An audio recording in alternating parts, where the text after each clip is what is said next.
Another question I get frequently, of course, because it's the business I'm in, is where do I start my home search? Obviously, that's the business I'm in. That's where we start.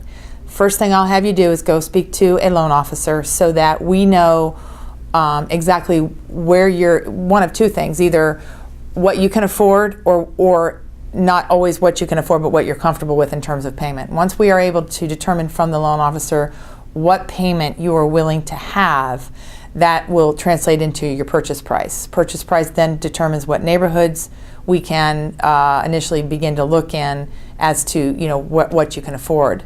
Also, by you giving me a beginning list of wants and needs, that will also help narrow down some of those neighborhoods. So if I say to you, Mr. and Mrs. Buyer, you can afford, 8 different neighborhoods in San Diego County, and you say to me, well, I don't want to be south of here or north of there, your list of wants and needs will also kind of break that down to exactly where we need to look for you.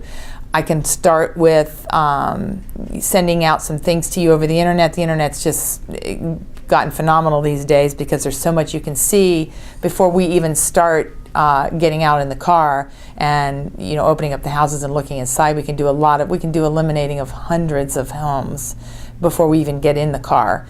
But once we've got a little bit clearer look or idea of what you're looking for, then we'll get in the car and go out. And then when I can stand in a house and look at a house through your eyes, that'll be really help me to determine what exactly you have to have and what exactly turns you on in terms of purchasing a house. It's not about what I like, it's going to be about what you like. So I have to see and hear what your preferences are in that way.